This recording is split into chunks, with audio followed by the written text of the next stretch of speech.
Bienvenue à tout le monde. C'est vraiment agréable de vous voir en si grand nombre. C'est la FEAS Estrie qui est l'initiatrice de cette marche en collaboration cette année avec la FEAS du Val-Saint-François, soit la FEAS de Racine et de Saint-Denis-Brompton. La FEAS, qu'on nomme communément, la FEAS, ça veut dire là, l'Association féministe d'éducation et d'action sociale. C'est important là, de le rappeler aux gens. Aujourd'hui, le premier mardi du mois d'avril, c'est la journée Travail invisible qui a été mise en place il y a 25 ans par la FEAS pour justement sensibiliser les gens, la population, surtout nos gouvernements, à l'importance du travail invisible. Au niveau du gouvernement du Québec, l'an dernier, la présidente provinciale a été présentée le manifeste du travail invisible à la ministre de la Condition féminine, Madame Biron.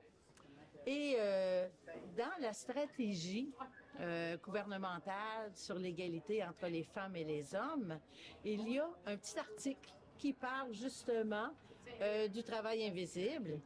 Et normalement, parce que c'est une stratégie 2022-2027, alors il reste un an pour mettre en place la Journée nationale du travail invisible. En fin de compte, c'est tout ce qui est bénévolat, c'est tout ce qui est aidant naturel.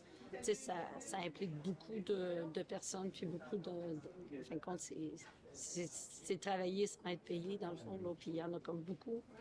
Mais c'est sûr qu'on demande que surtout pour les aidants naturels, ceux qui ils sont obligés de laisser leur emploi pour pouvoir aider leurs proches, ben qu'il y ait un genre de rémunération pour eux autres. Mais pour nous, le bénévolat, ça fait partie de notre vie.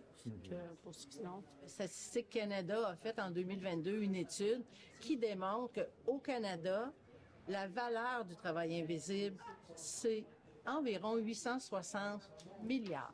C'est énorme. C'est énorme. Alors, une de nos revendications, c'est qu'on puisse le comptabiliser et l'intégrer dans le PIB. Aujourd'hui, nous nous arrêtons sur une réalité souvent oubliée, mais pourtant essentielle, le travail invisible.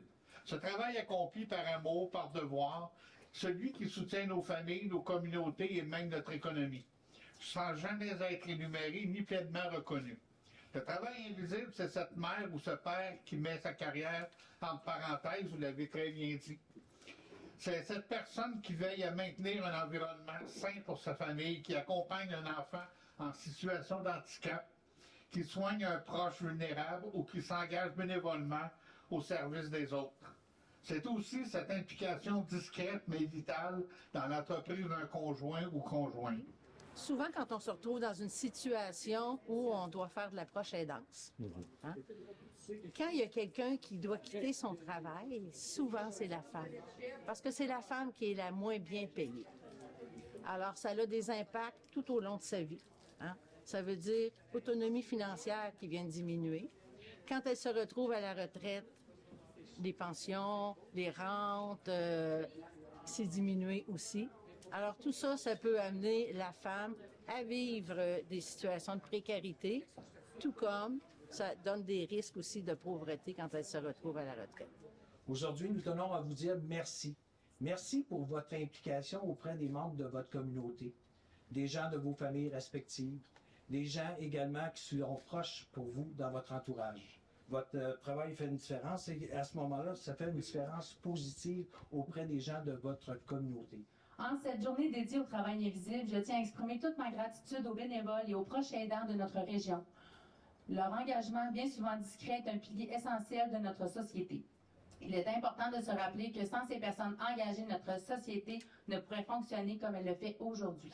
Une journée nationale, c'est pas juste une date au calendrier. Une journée nationale, c'est une journée pour réfléchir collectivement. Quelles actions concrètes on peut mettre en place, on peut mettre en application pour réussir à aider à reconnaître le travail invisible.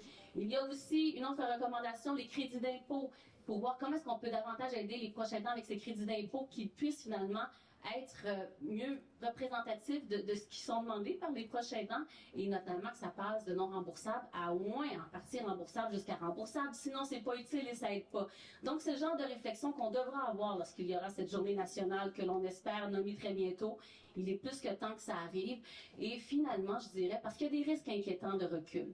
Il y a des risques inquiétants parce que je l'ai rappelé lorsque je me suis rendue à Ottawa il y a 2 semaines, 20% des jeunes hommes de moins de 15 ans croient que la place de la femme est à la maison. Et je terminerai aussi le message inquiétant qui a été envoyé. Il n'y a plus de ministre de la condition féminine à Ottawa. Si on veut vraiment faire avancer les enjeux du plan d'action national pour contrer les violences faites aux femmes, si on veut faire avancer l'enjeu du travail invisible, il va falloir absolument qu'on ait une ministre pour mettre en application les actions. C'est pour ça qu'on a envoyé la lettre pour leur rappeler. C'est ça. Parce que, comme je vous disais, il reste 1 an, hein, parce que c'est 2022-2027. Alors, pour le premier mardi du mois d'avril, l'année fiscale de nos gouvernements, hein, c'est d'avril à mars. Nous autres, les femmes de la FEAS, on marche ensemble pour l'équité. C'est une journée pour souligner tout le travail qui est caché. Être assis et être